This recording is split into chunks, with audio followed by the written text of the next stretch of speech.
In May 1011, the Changeling Empire invaded Equestria. Using a new blitzkrieg tactic, they overwhelmed Equestrian army as they advanced inland. But soon, allies reformed the army and mobilized over 1 million bayonets. Due to the weather conditions and logistical problems, the Changeling offensive stopped. With Stalingrad joining the war, the allies pushed the Changelings back from the major cities, but quickly ran out of power too. With no resources for another large operation like Alicorn Sunset, the Changelings had to focus all their efforts on limited part of the front. Small spoiler, the allies will expect an offensive in very different direction.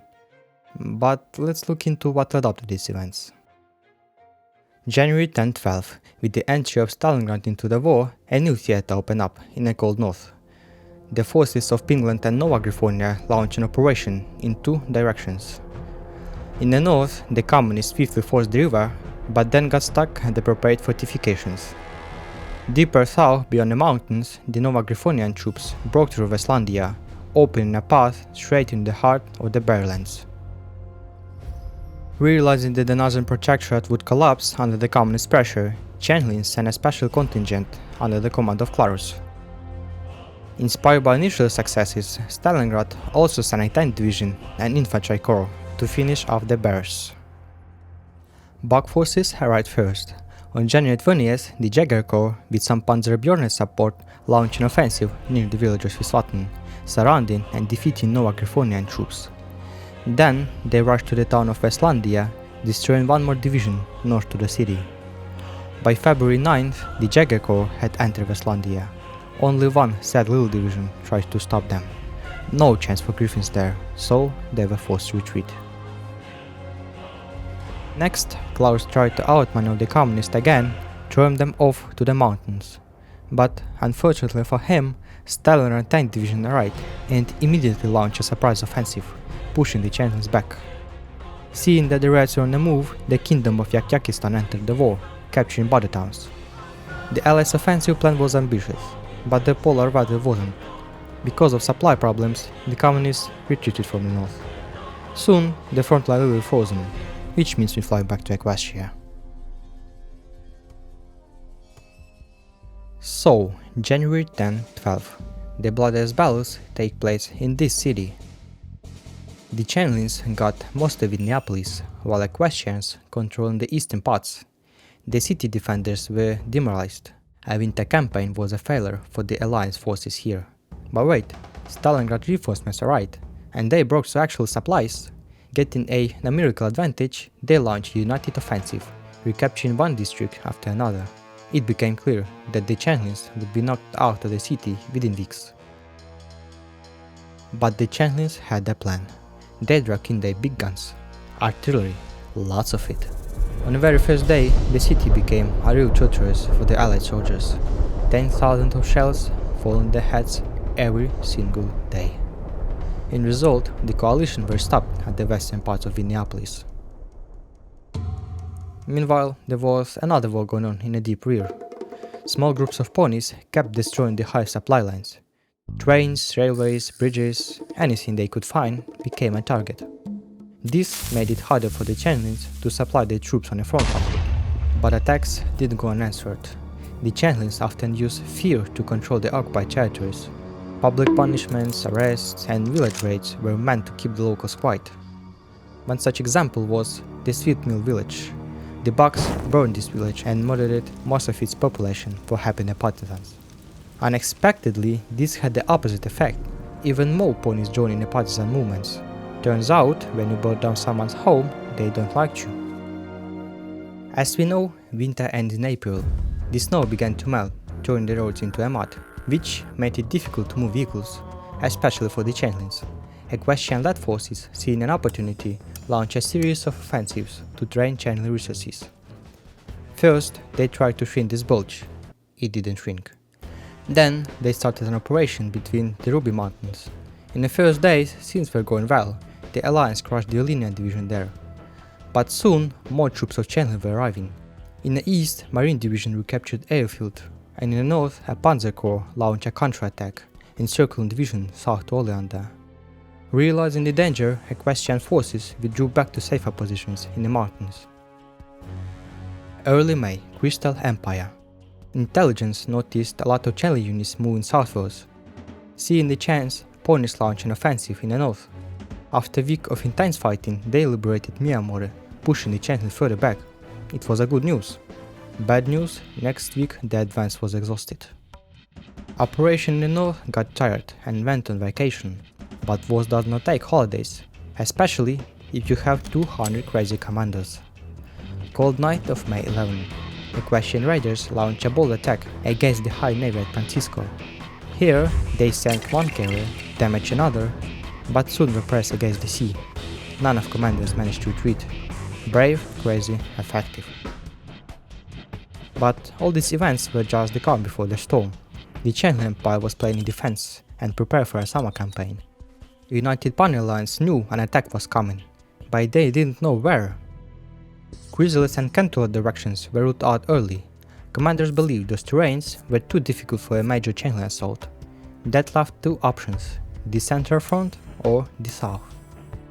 Equestria's small intelligence needed some time to win and figure out the direction of Changeling attack. To delay Chrysalis' operation, the Alliance turned to weather warfare. Pegasi units using their abilities over clouds could sit storms along the sector, buying precious days of rain and mud. But the front line was too long. They could only cover one direction, and they chose the south, expecting an attack here the most. It rained for 5 days straight. The guns had gone silent.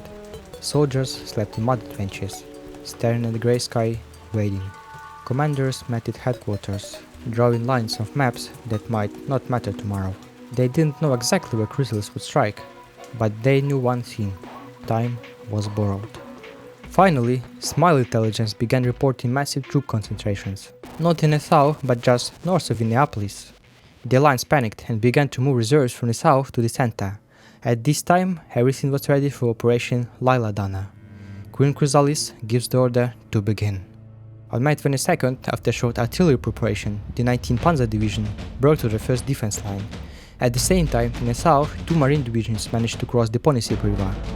The fall of Whinnyapolis would collapse all the center front, so allies began rushing all their resources here to prevent an encirclement. However, at this moment, the Changeling advance slowed down. Unexpectedly, their reserves didn't arrive at the breakthrough points. Turns out those reserves were just a decoy.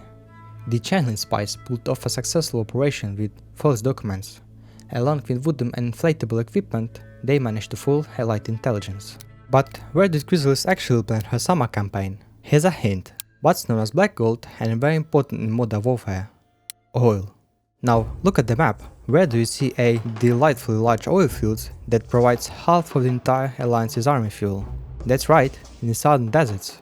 So, during the Operation Lila Dana, Changeling forces were planning to capture Las Pegasus, quickly break through to Rockville, and then secure positions in the mild western deserts. Also, some units were supposed to go east and distract the expected reinforcements here. Meanwhile, long-range bombers targeted oil refineries, and advanced submarines had to sink all convoys with the fuel. As a result of this blockade, the United Alliance could only depend on their hoof forces. May 30. The ponies made yet another serious mistake. They launched an offensive across the southern front, planning to pull Chen resources away from Whinnyapolis. Unexpectedly, they encountered tanks that were supposed to be there. Using the opportunity, 3 Panzer Corpses shifted to a counterattack. Blitzkrieg has returned. Tanks with close air support broke through the front lines, encircling multiple Equestrian divisions. The United Alliance realized that the offensive near Whinnyapolis was a distraction and quickly began redirecting their reserves to the southern theater. By late June, the 7th Mechanized Corps crossed the river and surrounded Las Pegasus. Further east, the Changeling tanks seized Onshap and Ponderosa. To the north, the 1st Panzer Corps reached Ponytail, where further they encountered reserves.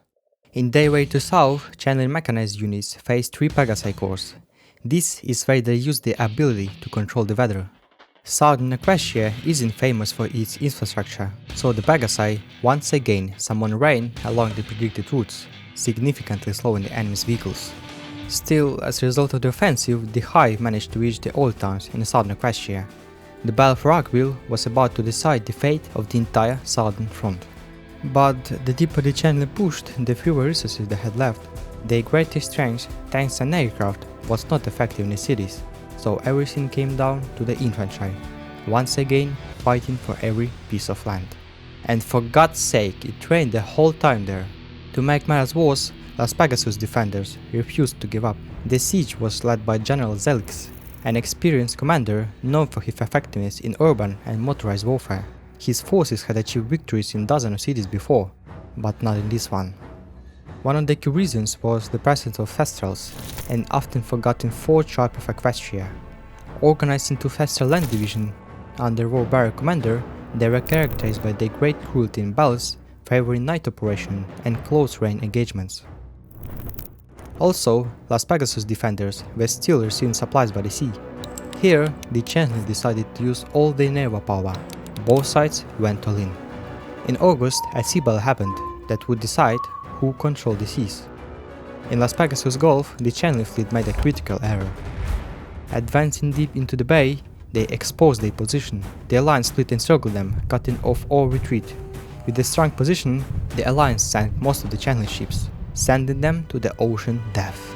Now it was the United Pony Alliance's turn. As allies stopped the Changeling offensive near Whinnyapolis, they sent half of their reserves to the southern front. The other half started a counterattack. Most of Changeling resources were going south, so better equipped Alliance divisions pushed the Changeling away from city outskirts. Retaking the Whinnyapolis itself would be a difficult task, so Allied forces decided to use Changeling tactics by coordinating mechanized troops. Soon, ponies managed to cross the Ponysip River in the north and south. From these hoofholds, mechanized units rushed forward. On August 21st, standard tanks met up Equestrian ones in the west of Liverpool. 30,000 of Changelings, including General Tetirumbi, found themselves surrounding the city. Queen Chrysalis ordered it to halt, starting to supply encircle units by transport planes and preparing an assault to free them. Along with that, the Allies launched Operation Miranda, planning to retake the south. First, Marines carried out 2 sea landings, a main and a distraction one. But the situation went exactly opposite. The main landing hit well-prepared Changeling defense, while distraction one encountered Olinian troops, where the new Marines convinced Deers to switch the side. This landing cut an important railroad, hitting the supply of the entire southern Changeling army. Such a turn of events was not in their plans. It was a total disaster. Next, on August 20th, the United Alliance started a full-scale offensive campaign. In the south, Equestrian forces encircled 7 Mechanized Corps in Las Pegasus. Many Changeling soldiers were captured during the chaotic retreat, but most of the 5th Mechanized divisions, including General Zelix himself, managed to break out of encirclement and fell back to mid-resort. There, Changeling established a new defense line. In the east, the first attempts to free Ponydale failed, so the Allies coordinated an attack south of the city, where standard tanks destroyed a lot of Changeling mechanized troops. To avoid losing their entire southern army, the Changelings urgently began to evacuate, abandoning a lot of heavy equipment and vehicles that were left without the fuel. The whole world was watching these events closely, but there was someone who watched even more closely. Meet the dictator Giulio Piccolini. This Griffin dreamed of building the Carthaginian Empire, but this very little Polish country was very stressful for the Duce. In August, he sent an ultimatum to Equestria, demanding them to retreat from New Maryland. Cancellot made it clear that they were ready to defend their dominion. But while Duce was preparing an invasion, the Changeling suffered a series of defeats, so Giulio dared not to risk shifting his focus to the east. Great success! In addition, the Allies had good news from the center front. Changeling tanks repeatedly attempted to free surrounded troops in Whinnyapolis, but the Alliance repelled all the attacks, pushing the enemy further away. As the front line moved west, fewer supply planes managed to reach the city. Fighters and anti-aircraft kept stopping these planes from carrying the mission, so most available supplies were falling in the hooves of the Alliance soldiers. The wind in Whinnyapolis got tighter. Soon, the Changeling ran out of ammunition and food. Understanding the hopeless situation, General Tetirumbi ordered all her troops to surrender. On September 28, the Whinnyapolis went quiet. This was the longest and the bloodiest battle. Both sides lost about 90,000 soldiers in this city, and somewhere 90,000 families opened letter, read the name, and never smiled the same way again. Changeling casualties remained classified, but in Equestria the grief was public and heavy. With so much loss behind them, Equestria needed something to hold on to. For example, after the victory at Whinnyapolis, Princess Twilight Sparkle suggested celebrating freed cities with special salutes. When Whinnyapolis was freed on September 28, they held the first one that day. Fireworks spread across the Equestria. In the hard times of war, they gave Pony hope for quick victory. The battles in the Central Southern fronts became another turning point in this war, and now the initiative was fully with the Alliance, which by this point had prepared an offensive operation involving 3 army groups. Let's start in order. On September 30, year 1012, across the Crystal Front, Allied divisions went into motion. The northern group of Changeling armies, in an attempt to disrupt the offensive, entrenched themselves along the Ponysip River and the urban area around Ponytown. A frontal offensive in this region threatened prolonged fighting, but by this time the 212th Infantry Corps from Army Group Whinnyapolis had breached the only railroad leading to Ponytown. With no possibilities for counterattack, the Changeling army began retreating through feldspar fields. As the commander of Crystal Army Group Shining Armor had expected, the Changelings were unable to make an organized retreat to the next river, instead throwing themselves into runaway in some areas of the front. Next, the Crystal Army Group faced a choice: concentrate advance along the river to the south, securing the rear, or take a risk and break through further west into the Crystal Lands. The Allies chose the second option, and they were right. The Changelings did not have time to organize their defense. Avoiding a circumvent at the last moment, the Bucks retreated to the preparing Quebec Contouring defense line, where they finally succeeded in stopping the Allied advance. At the same time, having restored logistics in the Whinnyapolis area, the Central Group of armies, under the command of Sunset Shimmer, began its offensive. The first breakthrough was for the troops of the 3rd Pegasus divisions to penetrate into Crystalville from the southern forests. This town was a key supply point for the Changelings in the central part of the front. The 3rd Panzer Corps launched an immediate counterattack on the town, but Stalingrad infantry came to defend the rescue in time. The stretched supply lines had a serious negative impact on Changeling combat capacity in this section.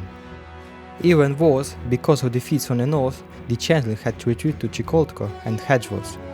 Having captured key airfields in the region, the Allies continued their assault with extensive air support. The Changelings forced to deploy additional troops from the south to save the center. Nevertheless, the Allies chose the controlled direction as their main objective, where the largest troop formation was deployed. A controlled army group under the command of Stellar Glimmer faced the best units of Changelings and rough terrain, but Allies were able to compensate for this with a triple numerical superiority and an offensive on the center part of the front, which soon forced the Changelings 5th and 4th armies to withdraw from their positions. While retreating, they received an order to completely destroy the areas they left. Nothing should remain. No unpoisoned springs, no unbroken railroads, no living creatures.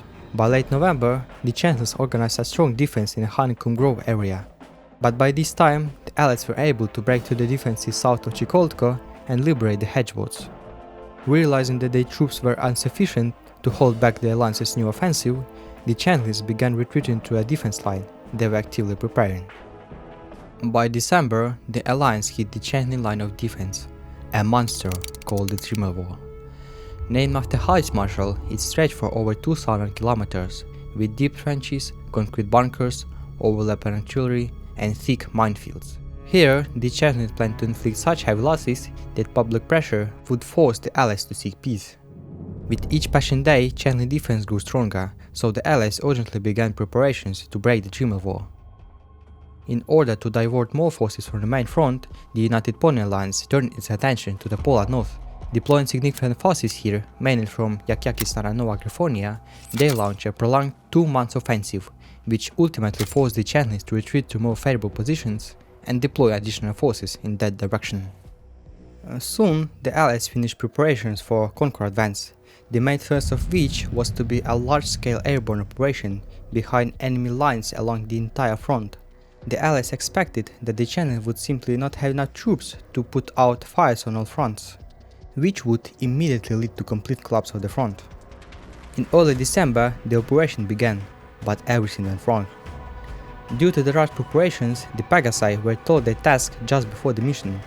Also, because of heavy anti-aircraft fire and unclear terrain, the transport planes dropped Pegasi very badly. The lucky one fell on their own troops, the other landed right on enemy infantry positions. In the south, about 2000 led where they supposed to, capturing hoofholds north to Shire. Right away, raiders attacked Changeling rear, where they met with Pinkie Pie's infantry in the city of Shire. Of course, Changeling forces did not let that slide. They moved new Tigers and Panzer tanks here, repainting them to look like light vehicles and used their trick of transformation. Also, they had another factor on their side, heavy snowfall, which prevented Alliance aircraft from carrying out missions. Although the last expected attack in the south, the first day of Changeling offensive caused total chaos in this sector. On December 21st, they surrounded Shire, where Pinkie Pie's army was stationed. The next day, they sent an ultimatum demanding her troops to surrender, where Pinkamena gave a famous refusal. The first attempts to break the siege were unsuccessful. The new Tigers were repelling all Equestrian attacks. But eventually, the weather improved, and over the next 3 days, the Equestrian Typhoon planes began to launch heavy airstrikes against the Changeling forces. The Allies soon re-established connection with the Shire, protecting important bridgehead in the Trimmel Wall. The year 1012 came to a close, with both sides exhausted. As a result of offensive operations, the United Pony Alliance suffered significant losses, but still, they reclaimed large parts of occupied territory and caused great damage to the Changeling army and fleet. At the same time, the Hives had entered its most vulnerable phase since the beginning of the war. The ponies outnumbered them, a key line of defense had been penetrated, and resistance was growing in the occupied territories. Still, the war was far from over. The closer the frontline moves towards the Hives, the more fanatically the Changeling fought. Next year, the Allies will learn what it means to fight in Hive territory and on Changeling terms. But that's a story for the next part. If you watched this far, you probably like what I'm doing, so feel free to support me on Patreon. I'll post some cool stuff there. Also, thank you for all your support and comments, it's something. Thank you for watching.